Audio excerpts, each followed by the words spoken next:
Is good. YouTube's ready. Hey YouTube, what's up? I'm gonna give it like 20 seconds for the audience to build a little bit, and then we'll start. I have only 11 minutes left before my next lesson, so this will have to be a very, very quick one. Who's live right now? Who's watching?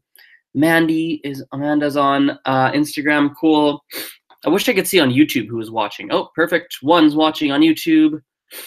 Looks like two are on YouTube. Oh, one or two. Two. Perfect. All right, let's just start. So I'm doing this live stream a little bit sooner. Normally it's on Sundays. Normally on Sundays I'll just do a live stream to talk about what's new in my world, do a bit of a Q&A. But today we're going to test out. Oh, there we go. Today we're going to test out a different time, just because. So what's new in my world? Hello, people on YouTube. People are hopping on, which is good. So what's new in my world? Number one, hired a tutor, which is exciting. So that I've hired the first one, second tutor. I should have 3 hired by the end of this week, if not early this next week. So that's really exciting because my schedule is like ram-packed. It's actually funny. I was talking to a new student yesterday, and we're trying to figure out a schedule, and it's just an absolute nightmare trying to find like times that we both have in common.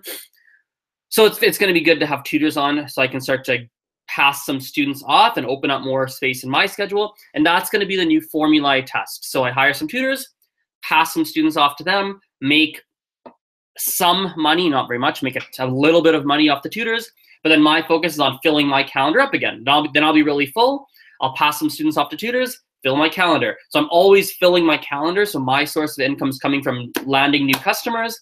I'm getting a little bit of residual income from like my tutors that are tutoring, not much though, but a little bit, better than nothing. And then I'll be getting a good chunk from my previous customers that I decided to keep. So that's the new model we're trying, and we're going to see how it works.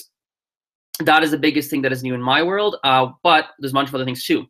In 7, 8, 9 days, I'm speaking at a language learning conference in my city.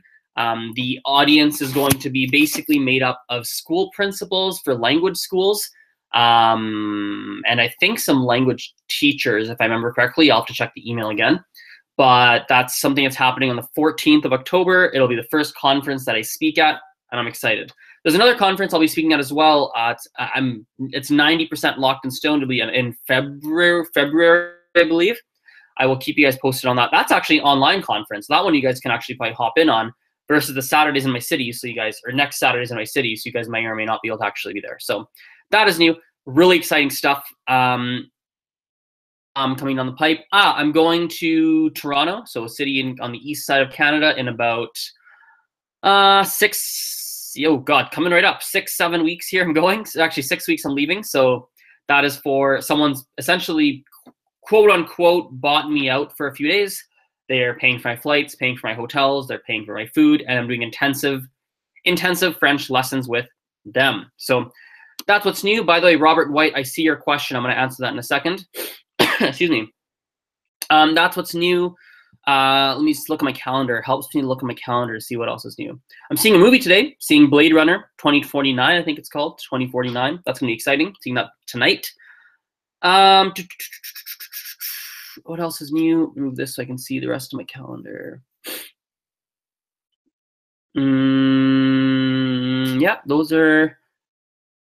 Oh, yeah, I haven't. Oh, here's a good thing for YouTube. YouTube peeps, something to be aware of. This week's going to be super quiet for any kind of videos. You guys have noticed only one vlog this week. It's going to be the only vlog this week.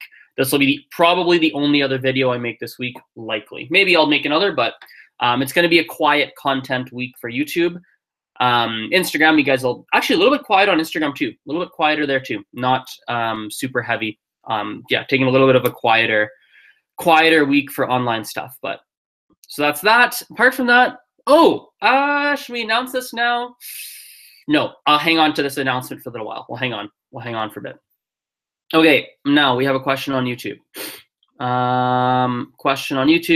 Robert White, how to stick to a language learning schedule and make sure you learn something new in your target language every single day. So how do you stick to a language learning schedule and make sure you learn something new in your target language every single day? My assumption, so typically one of the reasons why people struggle to stick with a schedule is that they feel a little bit, I mean, there's a couple things that are going on here that I'm guessing. Robert, feel free to type in and elaborate a little bit if I'm not on the right track. But when it comes to sticking to schedules, often what happens is people feel restricted. So they feel like, oh, I have to do it, and that stresses them out. Hello, hello, Davila, how are you? So often when they're trying to stick to language learning schedules, they feel restricted. And so you actually subconsciously rebel against your own schedule. And when it comes to actually following your schedule, you don't follow your schedule to study a language because you're like, I don't want to, and you psych yourself out and you don't do it. That's happening. Sometimes what's happening as well is you picked a poor schedule. So for instance, maybe you picked a time to study that is not a great time for you to study. If you pick Sunday mornings at 8 a.m. because you watched some video that said that morning is the best time to study, but you are not a morning person and there's no way in hell you're waking up a Sunday at 8 a.m., well, that's a problem. That's just not going to work for you. So I think a couple things when it comes to picking a schedule is, number one, you got to pick a time in your schedule that actually works for you. So, I'll give some bad times. Some bad times would be first thing in the morning when you are not a morning person. Another bad time would be directly after work, because most people are generally tired directly after work or directly after school. So when you get home, you're just going to want to eat. You're just going to want to rest. You're going to want to grab a beer. You're going to want to, have a snack. You're not going to want to study, and then you're going to push it off. And then you're going to say, oh, I'll do it after I eat. Well, then you eat. Then you're like, oh, I got to do other stuff. And then you just don't get around to doing it. So it's not a great time. So you want to be very strategic with your timing. I think the other thing as well is it helps to have some form of accountability. So I'll give you an example. So my mom, for example, goes to the gym very regularly, or quite regularly, okay? Before, she struggled with going to the gym sometimes. It was harder for her to convince herself to go and be active because it wasn't something she enjoyed, which I think a lot of people can relate to. One of the big motivators for her right now, for her to go to the gym, is that when she goes to the gym, we have someone that watches my younger sister. And so she will come to the house. And so when we have a schedule for that.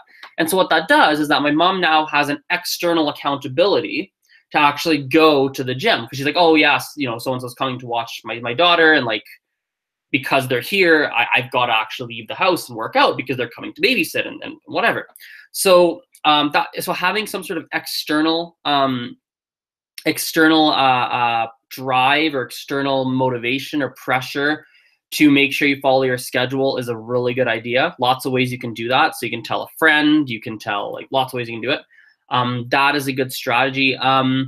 In terms of making sure you learn something new in your target language every day, that I think it's pretty straightforward. Just you could literally, this sounds kind of silly, but there's many ways you can do it. You can open up a dictionary and just look in a dictionary and be like, I don't know that word, learn that word. That's a system you could follow. You can make sure you have language exchanges where you're going to be talking a lot, set up. There's a lot of ways to make sure you're learning something every day. So, hello, Saul.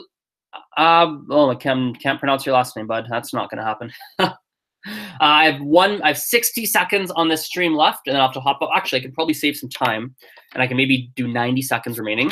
So if you have a last, or Soul, or Saul, however you pronounce that, type in any questions, type it in now. I've got probably 80 seconds left before I have to go because I'm teaching. I'm going to try and save some time here, and YouTube, oops, not YouTube. Save some time and see if I can get something ready here to give me an extra 10 seconds in case there's a question. Here we go. Let me check my email too, actually, on something.